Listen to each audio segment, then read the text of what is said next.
Hello friends, नमस्कार सभी के लिए। मैं मोहित कुमार आप सभी का unique academy of math solution पर बहुत बहुत स्वागत करता हूं, अभिनंदन करता हूं और उम्मीद करता हूं कि आप सभी स्वस्थ होंगे, अच्छे होंगे। जैसा कि आपको पता है कि हमने इससे पहली वीडियो में प्रमेय नंबर 6.1 और 6.2 कंप्लीट कर ली थी। उससे आगे हम एग्जाम्पल 1 करेंगे और इस चैप्टर को विद एग्जाम्पल आप तक पहुंचा देंगे। तो बने रहें, हमारे साथ जुड़े रहें।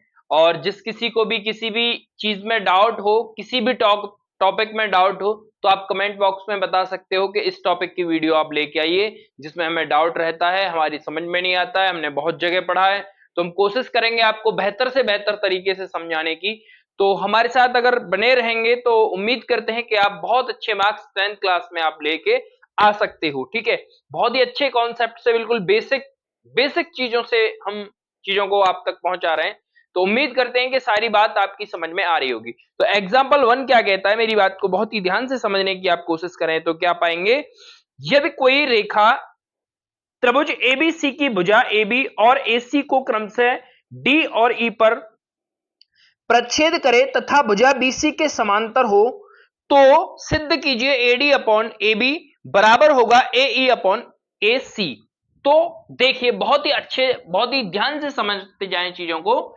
क्या कह रहा है सवाल, एक त्रिभुज हमें गिवन है, त्रिभुज हमें गिवन है ABC। क्या है भैया, ABC, और इसके समांतर हमें लाइन दी हुई है DE। बिल्कुल जो प्रमेय हमने 6.2 पढ़ी है, बिल्कुल उसी के आधार पर यह सवाल है। तो हमें जो दिया है, हमें दिया है मेरे भैया DE पैरेलल है BC के, DE पैरेलल है BC के, या BC पैरेलल है DC के, एक ही बात है। हमें सिद्ध करना है जी AD अपॉन AB बराबर होगा AE अपॉन AC। आप इस बात में कंफ्यूज ना हो, अगर ये ऐसा नहीं देता तो अगर सवाल में ये दे देता ना कि AD अपॉन DB बराबर AE अपॉन EC, तो ये तो जस्ट ही इसका सवाल का उत्तर हो जाता, क्योंकि जब ये लाइंस पैरेलल है इसका मतलब है कि ये भुजाओं का रेशियो, जो साइड्स का जो रेशियो है वो बराबर होगा। लेकिन इसने क्या कर दिया, AB मतलब ये पूरा, और यहां क्या कर दिया AC मतलब कि ये पूरा। तो इसमें थोड़ी सी समस्या कहां आती है, उस बात को थोड़ा सा हम क्लियर कर लेंगे। समस्या कुछ नहीं, जो प्रमेय में हमने ऐड किया था वन, वही सवाल है, वही चीज है। तो बहुत ध्यान से समझेंगे। जो दिया हुआ है उस पर ये चीज हमने लिख दी है, यहां डायरेक्टली लिख दें आप हल। क्या लिखेंगे मेरे भैया, हल। सॉल्यूशन हमने यहां पे लिखा, त्रिभुज ABC से दिया है DE पैरेलल है BC के, तो AD अपॉन DB बराबर होगा AE अपॉन EC। बात क्लियर है। अब आपको क्या करना है मेरे भाई, इसको, क्योंकि हमें पता है AD तो हमें लेके आना है और यहां पे हमें AE लेके आना है। जब AD लाना है, AE लेके आना है हमें, इसका मतलब हमें BD खत्म करना होगा, यहां से AC खत्म करना होगा।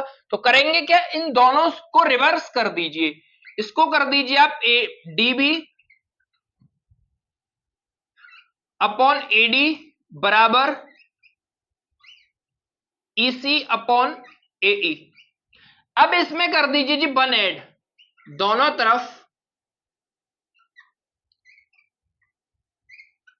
तरफ एक जोड़ने पर सेम प्रोसेस है, सेम प्रोसेस है। तो क्या करेंगे जी, DB upon AD plus 1, EC upon AE plus 1। इसको अगर मैं फ्रैक्शन को सॉल्व करूंगा तो आप देख पा रहे होंगे कि DB प्लस AD बराबर EC plus AE upon AE। तो आप थोड़ा सा ध्यान से देखें, DB और AD, DB और AD क्या हो गया, AB हो गया। ओके साहब, AB हो गया, और इसको कर देंगे AD, ये तो है ही। आप देख पा रहे होंगे ईसी और एई कितना हो गया, एसी हो गया, तो जी ये भी एसी हो गया। बात समझ में आई? लेकिन हमें लेके क्या आना है, एडी ऊपर आ रहा है यहां पे और बीडी नीचे आ रहा है और एई ऊपर आ रहा है, एसी नीचे आ रहा है, तो इसको जस्ट उल्टा कर दीजिए अब यहां पे जैसे हमने पहले किया था। तो ये हो गया एडी अपॉन एबी बराबर एई अपॉन एसी। ये हमें सिद्ध करना था। इत सिद्धम, इते सिद्धम। बात समझ में आई या नहीं आई?